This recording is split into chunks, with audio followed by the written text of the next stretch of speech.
Hey guys, இன்னைக்கு வந்து நான் ஒரு ஸ்டாக் வந்து ரியல் டைமாக லைவாக வந்து இன்வெஸ்ட் பண்ண போகிறேன்.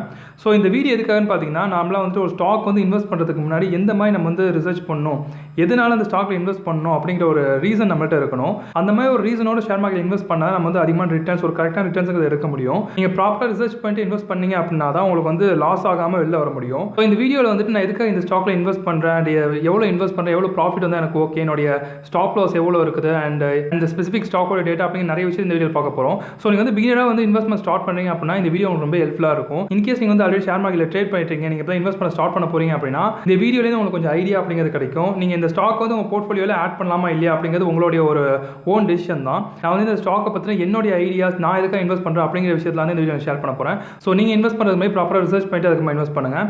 ஸோ ஃபஸ்ட் இந்த ஸ்டாக் நம்ம வாங்கிடுவோம். ஆக்சுவலாக ஸ்டாக்குள்ளே போய்க்கிறேன். இது நான் எவ்வளோ இன்வெஸ்ட் பண்ண போகிறேன் பார்த்தீங்கன்னா 1 lakh வந்து இன்வெஸ்ட் பண்ண போகிறேன். ஸோ 1 lakh அப்படிங்கும்போது இந்த ஸ்டாக்கோட ப்ரைஸ் ஸோ 1 lakh அப்படிங்கும்போது இந்த ஸ்டாக்கோட ப்ரைஸ் பார்த்தீங்கன்னா 119.6 இருக்குது. இப்போ ஆவரேஜாக நான் அந்த ப்ரைஸாக தான் வாங்கலான்னு இருக்கேன். ஸோ 1 lakh பார்த்தீங்கன்னா 840 ஸ்டாக்ஸ் வருது. நான் வந்துட்டு ஒரு 830 இன்வெஸ்ட் பண்ணிக்கிறேன். 840 நான் போடல. ஸோ 830 வந்து நான் டைப் பண்ணிக்கிறேன்.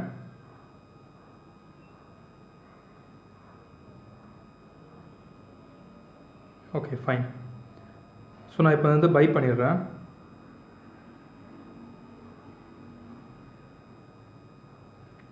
ஓகே, நான் வந்து லிமிட் ஆர்டர் போட்டிருக்கேன். ஸோ அந்த லிமிட்டை ரீச் பண்ணதுக்கப்புறம் இது ஆட்டோமேட்டிக்காக பை ஆகிடும். ஓகே, பை ஆகிடுச்சு. ரைட். இந்த 1 lakh அப்படிங்கிற அமௌண்ட் வந்து நான் என்னோட கம்ப்ளீட் போர்ட்ஃபோலியோமே இந்த ஒரு ஸ்டாக்கில் மட்டுமே நான் இன்வெஸ்ட் பண்ணல.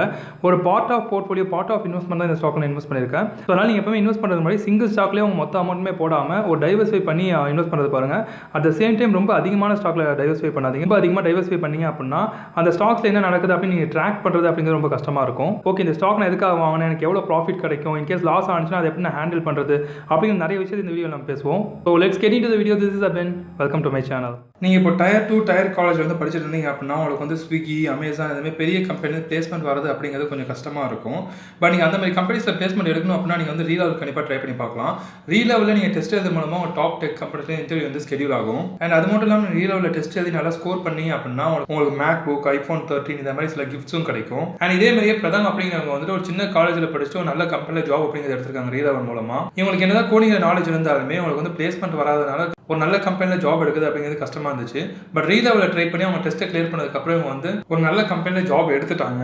ஸோ இந்த மாதிரி உங்களுக்கும் வந்து ஒரு நல்ல கம்பெனியில் ஜாப் எடுக்கணும் அப்படின்னு நினச்சிங்கன்னா கண்டிப்பாக ரீலெவல் டெஸ்ட் ட்ரை பண்ணிப்பாங்க. அது அப்ளை பண்ணுறதுக்கான லிங்க் வந்து டிஸ்கிரிப்ஷன் இருக்குது. அண்ட் இந்த ரீலெவல் டெஸ்ட் எல்லாமே கம்ப்ளீட்லி ஃப்ரீ தான். And back and front and full ஸ்டாக்லாம் பார்த்தீங்கன்னா அவங்க ஸ்டார்டிங்கே வந்து ஃப்ரெஷர்ஸ்க்கு 10 to 15 lakhs வரைக்கும் பேக்கேஜ் கொடுத்து ஜாப் எடுத்துக்கிறாங்க. இன்கேஸ் உங்களுக்கு ஃபஸ்ட் டைம் ட்ரை பண்ண முடியல அப்படின்னா நீங்கள் நெக்ஸ்ட் டைம் வந்து ட்ரை பண்ணலாம். இது வந்து அன்லிமிட்டட் டைம் வந்து நீங்கள் ட்ரை பண்ணிட்டே இருக்கலாம். அண்ட் எதன் டைம் நீங்கள் ட்ரை பண்ணாலுமே இது ஃப்ரீ தான். So just try, link in description. இந்த ஸ்டாக்குடைய நேம் பார்த்தீங்கன்னா REC. இந்த ஸ்டாக்ல நான் ஸ்பெசிஃபிக்காக எதுக்காக இன்வெஸ்ட் பண்ணேன்னு பார்த்தீங்கன்னா டிவிடெண்ட்காக தான். ஆக்சுவலாக டிவிடெண்ட் இந்த ஸ்டாக்ல பார்த்தீங்கன்னா பர் இயருக்கு ஆவரேஜாக ஒரு 12 rupees பர் ஸ்டாக்கு கொடுக்குறாங்க. இதோட நான் வாங்கின ப்ரைஸ் பார்த்தீங்கன்னா 119, ஆல்மோஸ்ட் 119.5 or 6 சம்திங் அந்த ரேஞ்சில் நான் வாங்கியிருக்கேன். அப்படின்னு பார்க்கும்போது எனக்கு ஓவரால் ரேஞ்சில் பர் இயருக்கு 10% வரைக்கும் டிவிடெண்ட் மட்டுமே வரும். நான் இதே அமௌண்ட் வந்து ஃபிக்ஸட் டெபாசிட்டில் போட்டிருந்தேன் அப்படின்னா எனக்கு வந்து ஒரு 5% இல்லை 6% அந்த மாதிரி தான் வந்திருக்கும். ஸோ இந்த டிவிடெண்ட் அப்படின்னா என்னன்னா, நம்மள ஒரு கம்பெனி வந்துட்டு நீங்கள் கொடுக்குற மணி வச்சு பிஸ்னஸ் பண்ணுவாங்க. ஸோ அந்த பிஸ்னஸ்லேருந்து வரக்கூடிய ப்ராஃபிட்டில் சில அமௌண்ட்டை வந்து ஷேர் ஹோல்டர்ஸ்க்கு இந்த ஷேருக்கு இவ்வளோ ப்ரைஸ் அப்படின்னு சொல்லி பிரித்து கொடுத்துருவாங்க. அந்த மாதிரி கொடுக்கறதுக்கு பேர் தான் டிவிடெண்ட். ஸோ இந்த ஸ்பெசிஃபிக் ஸ்டாக்கில் பார்த்தீங்கன்னா அவங்க வந்து ஒரு ஸ்டாக்குக்கு ஆல்மோஸ்ட் 10 rupees 12 rupees வரைக்கும் அவங்க டிவிடெண்ட் கொடுத்துட்ருக்காங்க. இது வந்து நான் ஃபஸ்ட் ரீசன் இந்த ஸ்டாக்கில் இன்வெஸ்ட் பண்ணதுக்கு. அண்ட் இன்னொரு ரீசன் என்னன்னு பார்த்தீங்கன்னா, இந்த ஸ்டாக் ஓவரால் சார்ட்டில் பார்க்கும்போது ஆல்மோஸ்ட் லைக் 77 rupees 75 rupees வரைக்கும் தான் டவுன் ஆயிருக்கு ஓவரால் இந்த ஸ்டாக்கில். லாஸ்ட் ஒரு 10 years கிட்ட பார்த்தீங்க அப்படின்னா இப்போ இந்த ஸ்டாக் வந்து 119 rupees இருக்குது. இதே இந்த ஸ்டாக் வந்துட்டு ஒரு 125 rupees. இந்த ஸ்டாக் மேக்ஸிமம் பார்த்தீங்கன்னா 200 சம்திங் அந்த ரேஞ்சுக்கு ரீச் ஆயிருந்துச்சுன்னு எக்ஸாக்டாக என்னன்னு சொல்லி கிராஃபில் காமிக்கிறேன். அந்த ரேஞ்ச் நம்மளுக்கு போக வேணாம். நம்மளுக்கு வந்து ஒரு 150 rupees இல்லை வந்து 140 rupees போகுதுன்னு வச்சுப்போம்.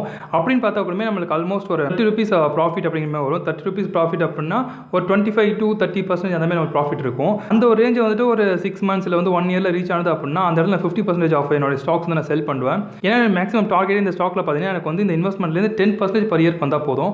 அப்படிங்கும்போது ஒரு 1 yearலேயே எனக்கு 25% வந்து ரீச் ஆயிடுச்சு அப்படின்னா அதில் நான் வந்துட்டு 50% ஆஃப் ஸ்டாக் வந்து செல் பண்ணிட்டேன். அப்படிங்கும்போது இன்வெஸ்ட் பண்ணியிருக்கிறது அதில் எனக்கு வந்து 12% ஆல்ரெடி வந்திருக்கும். ஏன்னா 50% செல் பண்ணதுனால 12% ஆஃப் ப்ராஃபிட் அப்படிங்கிறது வந்திருக்கும் 1 இயரில். இது இல்லாமல் அந்த டிவிடெண்டும் வந்திருக்கும். ஸோ ஓவராலாக கேல்குலேட் பண்ணி பார்த்தீங்கன்னா அந்த ஸ்பெசிஃபிக் இயரில் எனக்கு வந்து 22% ப்ராஃபிட் அப்படிங்கிறது வந்திருக்கும். நான் ஏன் அங்கே செல் பண்ண நல்ல தானே ஸ்டாக்ஸ் போயிட்டு இருக்கு, நல்ல ஒரு ஹை ப்ரைஸில் தானே போயிட்டு இருக்குன்னு பார்த்தீங்கன்னா இந்த ஒரு ஸ்பெசிஃபிக் ஸ்டாக் வந்துட்டு ரொம்ப ஹை ப்ரைஸ்லாம் போகாது. அது வந்ததுலேருந்து பார்த்தீங்கன்னா ஒரு ஆவரேஜ் ரேஞ்சில் 77 rupees below and 200 something plus rupees அபோவில் தான் போயிட்டு இருக்கு.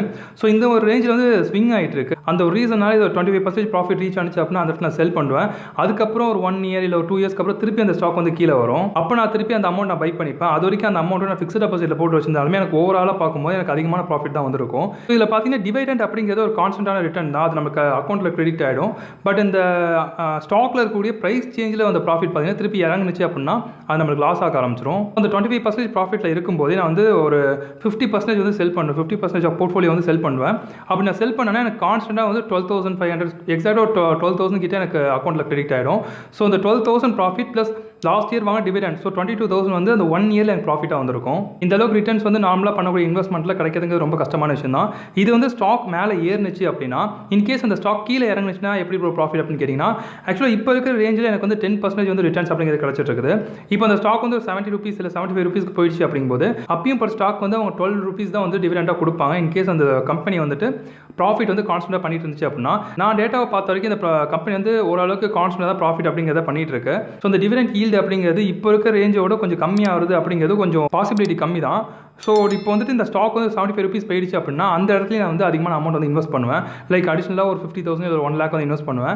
அங்கே நான் இன்வெஸ்ட் பண்ணியிருந்தேன் அப்படின்னா இந்த இடத்துல 10% ப்ராஃபிட் வந்துச்சு அப்படிங்கும்போது 75 rupeesல இன்வெஸ்ட் பண்ண அமௌண்ட் வந்து எனக்கு எவ்வளோ ப்ராஃபிட் வரும்னா ஆல்மோஸ்ட் 15 to 18% வரைக்கும் எனக்கு ப்ராஃபிட் அப்படிங்கிறது வரும் பர் இயருக்கு. நான் இன்வெஸ்ட் பண்ண அமௌண்ட்லேயும் டிவிடெண்டாக எனக்கு வரும். இது மட்டும் இல்லாமல் அந்த ஸ்டாக் வந்து ரொம்ப லோ ப்ரைஸில் நான் வாங்கியிருப்பேன். கண்டிப்பாக அந்த ஸ்டாக் வந்து வாங்கினதுக்கப்புறம் இன்க்ரீஸ் அப்படிங்கிறது ஆகும். ஏன்னா இந்த ஸ்டாக் வந்து ஒரு குவாலிட்டியான ஸ்டாக். 2012லேருந்து பார்த்தீங்கன்னா கான்ஸ்டன்ட்டாக அவங்க வந்து டிவிடெண்ட் கொடுத்துட்ருக்காங்க. இது லாஸ்ட்டாக வந்து எப்போ அந்த ரேஞ்சுக்கு போணுச்சுன்னு பார்த்தீங்கன்னா இந்த கோவிட் சுச்சுவேஷனில் தான் அந்த ரொம்ப கிராஷ் ஆகும்போது அந்த டைமில் மட்டும் தான் அந்த ரேஞ்சுக்கு போணுச்சு அந்த ஸ்டாக். ஸோ அந்த ஒரு டைமில் வந்து நான் வேறு ஸ்டாக்ல இன்வெஸ்ட் பண்ணியிருந்தேன். லைக் வந்து ஐடிசி அந்த மாதிரி ஸ்டாக்ல வந்து இன்வெஸ்ட் பண்ணியிருந்தேன். அதுலேயும் எனக்கு வந்து டிவிடெண்ட் வந்து ப்ராப்பராக வந்துட்டு இருந்துச்சு. ப்ராஃபிட் அப்படிங்கிறது வந்துச்சு. இப்போ நான் வந்து ஐடிசியில் செல் பண்ணிட்டேன். ஏன்னா இப்போ பார்த்தீங்கன்னா ஐடிசி ஓரளவுக்கு வந்துட்டு நல்ல லெவலில் இருக்குது. அதனால் வந்துட்டு இப்போ நம்ம இன்வெஸ்ட் பண்ணோம் அப்படின்னா ஒரு நல்ல இன்வெஸ்ட்மெண்ட் கிடையாது. அதனால் அந்த ஸ்டாக் வந்து நான் குவிட் பண்ணிட்டு அதாவது நான் ஆர்இசிக்கு மூவ் பண்ணிட்டேன். அது சில அமௌண்ட் வந்து ஆர்இசிக்கு மூவ் பண்ணிட்டேன். சில அமௌண்ட் வந்து நான் வேற ஒரு ஸ்டாக்ல இன்வெஸ்ட் பண்ணிட்டு வேற ரீசனுக்காக. ஸோ இப்போ உங்களுக்கு புரிஞ்சிருக்கும்னு நினைக்கிறேன். இப்போ வந்து எனக்கு இன்க்ரீஸ் ஆனிச்சு அப்படின்னா நான் இன்க்ரீஸ் ஆகி ஒரு 25% ப்ராஃபிட் இருக்கும்போது அதில் 50% ஆஃப் ஸ்டேக் வந்து நான் செல் பண்ணுவேன். திருப்பி அது கீழே இறங்குச்சு அப்படின்னா திருப்பி நான் அந்த இடத்துல வாங்குவேன். இப்படி நான் வந்து ரொட்டேஷன் பண்ணிட்டு இருந்தேன் அப்படின்னா எனக்கு கான்ஸ்டன்ட்டாக ஆவரேஜாக ஒரு 12%லேருந்து 15% வரைக்கும் ரிட்டர்ன்ஸ் அப்படிங்கிறது வந்துட்டு இருக்கும். இந்த மாதிரி நீங்கள் வந்து பேசிக்காக டிவிடெண்ட் பேஸ் பண்ண ஸ்டாக்ல இன்வெஸ்ட் பண்ணீங்க அப்படின்னா உங்களுக்கு ரிஸ்க் லெவல் அப்படிங்கிறது கம்மியாகும். பட் நீங்கள் வந்து ஓவராலாக ஒரு இயர்லி வந்து 100% ப்ராஃபிட் இல்லை 200% ப்ராஃபிட் அந்த மாதிரிலாம் எடுக்க முடியாது.